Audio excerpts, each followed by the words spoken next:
and welcome to Dazzliest Learning the Language of Autism.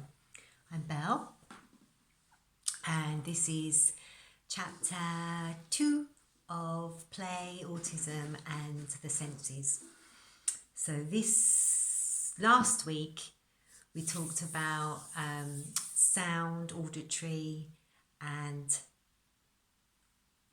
visual sight senses and how that can impact on play in young children and even into adulthood. So this week we're going to talk about touch, the sense of touch, and also taste, which might seem a bit weird when we're talking about playing, but not really, not when we're talking about little children, and certainly not when we're talking about the senses. And if you have sensory processing challenges or heightened senses or dysfunctions in any way, then often taste is a way of understanding something, which we'll go into more as we go on. So we're also going to be talking a little bit today about something called executive functioning or dysfunction. Because we're talking about touch today, I really felt from what I've learned about it, which is a tiny little bit, which I'm going to be passing on to you guys, that executive functioning in regards to the action of touch, which, you know, moving your body to touch something is kind of works. So that's why I'm putting that in to the video today. Also, we're going to be touching on the under the heading of sensory processing and touch. We're going to be talking about something called the proprioceptive input. It's all very scientific, but that basically means knowing where your own body starts and ends, not only in itself but also in space around you. Occupational therapists, obviously that's part of their remit, so they're really good at recognising this in young children particularly, and adults, and they can really help. And executive functioning is something that not many people know, not many professionals know a lot about, but it's a thing.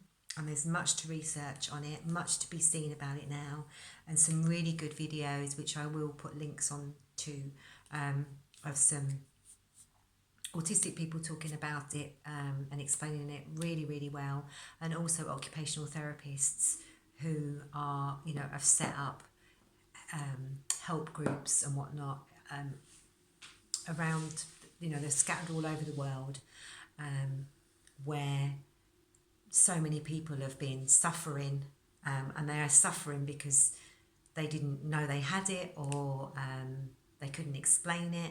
Once they know what it is that they've got, and it can be explained, then there's obviously no more suffering. Normally the suffering is the not knowing or understanding what's going on. So yeah, it's a real important big thing. So I do urge you to do much more research after you've watched this little video. Okay.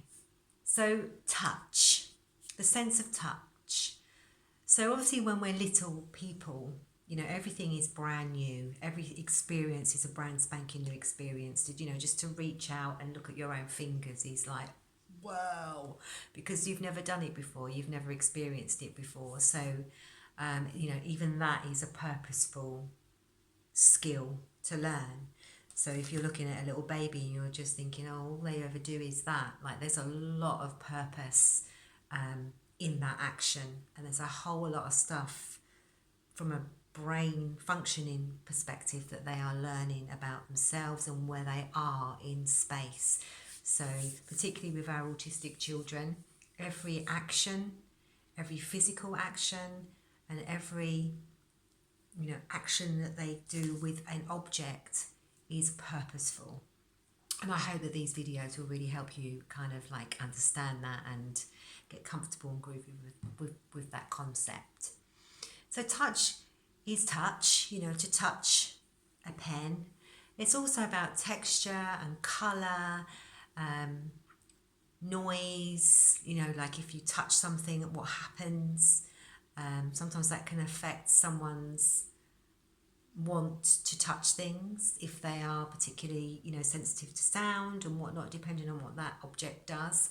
If they've experienced that, they may not want to touch something because in their little life experience they've had it, that if I touch that, that might make a big loud noise to me, something might pop out at me. Everybody might go really like, yay, and get really excited, and that just freaks me out, so I'm not going to touch anything. Material and different textures of materials can be compelling and really like, oh my God, like a butterfly, a moth to a light. They just really need to touch stuff. Or it could be that they don't like the texture or the feel of something, so they won't want to touch anything. Which obviously in relation to play can be confusing to a parent if they're offering toys and things and it's like, oh no, well, I've got you, and the child doesn't want to touch it. It could be because of those reasons. It could be that the textures and the colours and the fear of what it might do if I touch it. Or it could be the other thing, which is a real loving, lovely, oh my God, I want to touch it all the time. I just want to touch, and I just want to reach out and touch everything. So even if they're not supposed to be touching something, or if something's dangerous for them to touch, it could be a need that if they touch it, they'll understand it. Whereas if they're just looking at it, if they've got some kind of visual, sensory, perceptive stuff going on, a bit like the dyslexia thing with letters bouncing about and whatnot, if they need to actually touch it, sometimes babies do this, or neurotypical babies, all babies tend to, when they've got that grasp skill mastered, which can happen quite early on, and the pincer skill, they tend to like to touch, because that's, their first experience of something is to touch. So, and often then it's taste. So touching is a big sense, particularly with toys. So stepping now into the sensory part of touch, and some of the challenges is that word I used earlier, which is, I'm looking up here because it's spelt, proprioceptive input. So that's about where the body starts and ends. But it can also affect, how, because they're not sure where their body begins and ends, sometimes pressure, pressing, touching something softly and touching something hard can be difficult to manage or gauge. So children that are having difficulties in this area, you could find that they really need like rough and tumble play, like play that's really quite rough. Because if it's rough, then I know where I am. I can feel that. If it's like, oh, I don't know where I am. A bit like a space, being up in space and not having gravity. You just feel like you need to be anchored. So games and toys that encourage that. So, things like bouncing and trampolining and physical contact. So they might do a lot of pushing and shoving and squeezing and pinching, and if you say gently, they just might not understand what that means. It's such a fascinating thing, and obviously for the person that's experiencing those difficulties, because they need to be able to, they can't feel who they are unless they are doing these really hard things, and so therefore you give me a hug, and it might be a really like rough hug, and you'll be like, all right, and it could be something to do with that. On the other side of that, it could be that they drop things all the time because it's like they're not quite sure where things are, and they're not quite sure how to grip. They can't quite get that concept. So you'll give them something and it'll just fall through their hand. or you'll give them something and then they just drop it. You know, most babies, again, going back to sort of neurotypical, all babies, when they're really young, you know, before we learn these concepts very quickly, very young, you know, months old. But before then, you can put something in a child's hand. They might grip your finger and clasp onto it. But if you give them an object, they'll just very quickly just drop it because there's other things going on that are taking their attention.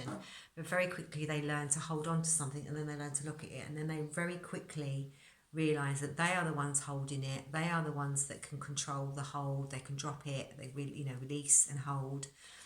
But for people that have this proprioceptive input difficulty, then these are the things that can happen, which can make playing with anything really quite challenging.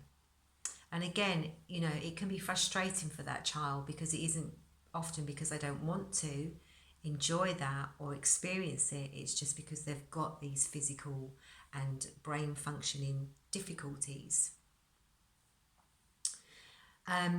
So touch is huge. If you feel that your child has difficulties in this area, and it could be because they just don't like, you know, they just might not like the touch of something, and you're not sure because it's a guessing game, you could always try putting little gloves on them, like little cotton gloves or some kind of something, and just see if that makes a difference. Sometimes it does, sometimes it doesn't. So that's touch, and a little tiny snippet on the proprioceptive input. I mean, like I say, I'll put links up, and there's a lot more to it than that, but I'm just giving you tasters really to just make your awareness, make you more aware of possibilities that are going on with the senses with your child who is autistic in relation to play. So taste, the sense of taste in relation to toys. Well, we all know with babies like to put things in their mouth, and it's something that my son did a lot when he was younger, and like out of the norm of baby stage, putting things in the mouth, which is kind of expected. Everything goes straight in the mouth when you're a baby. It's like, is that because your experience is so limited? Normally when somebody starts giving you something, it's because it's food. So you kind of go as a baby, oh, she's giving me that. Oh, is it food? And then you very quickly realise it isn't food, and then you start learning about other stuff. But for autistic people, sometimes rubbing it on their face or in their mouth or licking it is necessary for them to understand the object that you've given them. So a lot of non-food stuff can get put in the mouth, and it can get swallowed, which can cause distress and worry for the parent. And so your eyes, you've got to be very, very vigilant. But of course be safe, of course be vigilant. You don't want them eating stuff that's going to do their internal organs harm or poison them or choke them in any way. But if you can see and understand that your child needs to taste stuff, and sometimes even put things in their mouth, it doesn't always mean they're going to swallow it. You really have to manage this closely and carefully. But what I learned is that sometimes with George, he would put something in his mouth, he'd feel it, and then he'd spit it out. It wasn't because he was going to eat it, he just experienced the object somehow or some way more fully if he could put it in his mouth. But sometimes it's just because they want to taste, I just want to lick it, or just do that with it. So George would put everything in his mouth, really, way past the average age of doing which seemed acceptable. I mean, right up until he was like 5, I'd say. You know, he was eating bits of blue tack, anything you found on the floor, you know, leaves. I'm looking around on the floor now, to remind me of things. You know, like we had to have eyes like hawks all the time wherever we were. You know, my house had never been as clean when we got to that stage, and because he was just putting everything in his mouth, and sometimes he would swallow. So things like bits of material, bits of paper, bits of plastic, tiny little bits that I didn't even see, and I think, what's he got there? And he'd have like a tiny little piece, and it'd have to go in his mouth, and he'd have to swallow it, and I'd think, why have you swallowed that? And he'd be really happy with himself and feel really good about it. But sometimes it's a texture need, not about flavour, not about taste. And I do talk about this in the food series because a lot of autistic kids eat non-food stuff. I'm not recommending it. I'm not saying it's okay. I'm not saying just turn a blind eye and let them do it. That's not what I'm saying at all. I'm just saying that it's a thing, and to be aware of it, and more so the reasons why. So, but I have been told by autistic people along the way that often it's about texture and the need, it's a satisfying sensory feeling to taste and certain things. So metal might be a really nice one. They might really like the feel of wool. They might really, really, really like putting paper in their mouth, so a lot of books get ripped and eaten. The list is endless, really. But if it's a sensory need, well, they need to sort of taste stuff to understand it, or just because it feels so, so good. You may find your child does this a lot over and above the average acceptable stages of babyhood. And that's obviously something to look out for.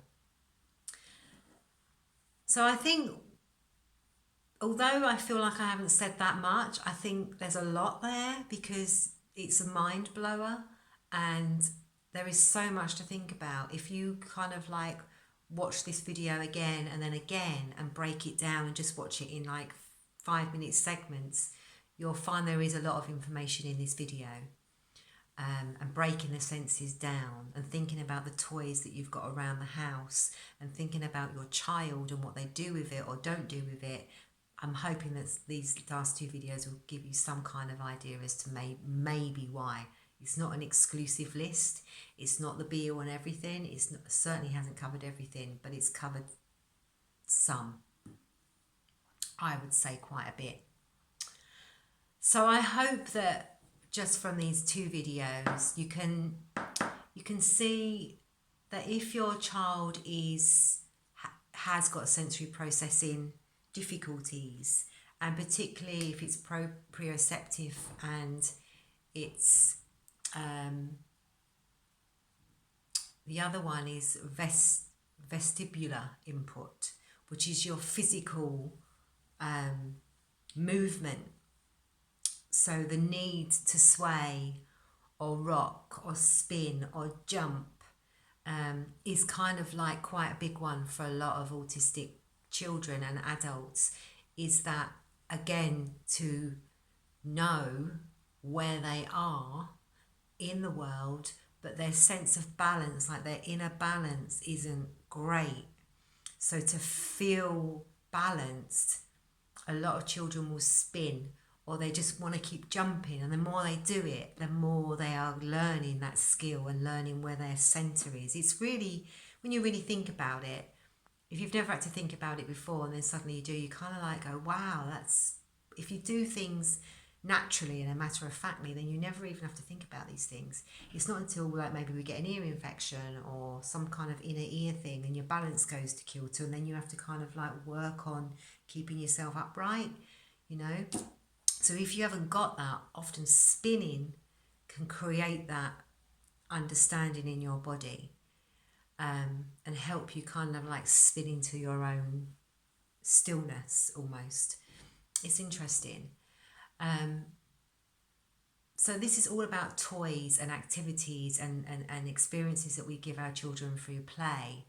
So this is why I think the senses needed to be discussed, because if you can understand a little bit, and you've got so much more research to do on the senses and how in life, and i.e. play, because when you're children it's play, you'll have a better understanding of what your child needs, just by watching and observing. And I hope that it will kind of help you'd be less worried because you'll have an understanding, and when you understand something you do worry less because then you can cater for those needs. It's the not knowing which is the biggest worry I've always found for me. And I hope that it will help you know what toys and activities you can offer your children or your child, because you kind of got a bit better picture of an understanding of their sensory needs. So hopefully it will save you money and buying the wrong stuff, and it means that you can focus on buying stuff that you know they're going to really like, even if it's the same stuff over and over and over and over again. We're going to talk about that in a couple of weeks' time, about repetition and the importance of allowing a child to continuously repeat the same activity over and over and over and over again, and the reasons behind that.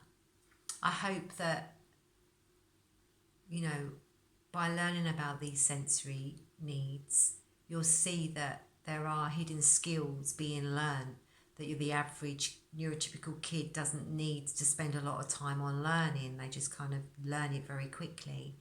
So sometimes, you know, when you give an autistic child a toy and it's got a purpose and a specific purpose, and your autistic child is not using that toy for that purpose, you can straight away get concerned and worried or disappointed, or all sorts of feelings can happen depending on how old the child is. You think they're not grateful, you can think they're just being defiant or rude, if they're not able to play with it in a way that's expected. It could be something to do with the stuff that we've discussed today. It's never personal. That one thing I have learned is it's never personal. So next week we're going to be talking about smell, because we haven't touched on smell yet. We're going to be talking about smell a little bit and how that can affect play. And we're going to be talking about, like I said in the beginning, we're going to be talking about synesthesia.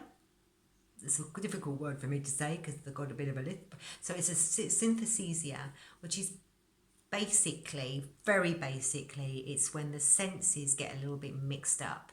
So you can smell a colour, for example, or a letter or a number you might hear a sound, or somebody's name might give you a symphony. Like, it's a real thing. Again, there's loads on that, and I will put links on my videos throughout to make it life a bit easier. And sometimes if it's not on my video itself, it will be in the description, and then you can just click on all the different links and the different bits of information, and you can have a little play and a little look around and see what you like. So that's next week. And then the week after that, we're going to start getting into actual toys, activities, and actual examples of things that you can buy your children, and the variations of water play and the variations of cooking and painting and outside play and clothing, and how that can affect stuff. Oh, it's just a big subject. I'm really excited. I'm loving it. I'm loving the preparation, and just there's so much information, sometimes I don't know where to start. So please subscribe to my channel wherever I put my little picture, and stay tuned. Please comment on things that you agree with or don't disagree with, or experiences that you've had, or things you've learned from your child through the senses, and even discovered about yourself. I've discovered certain things about myself I didn't know existed, or didn't understand them, or just thought that maybe I was being a bit stupid my whole life. So often through researching something, you can often find out something about yourself, which is always good self-development stuff. Okay, thank you very much for watching, and I look forward to seeing you all again next week. Bye.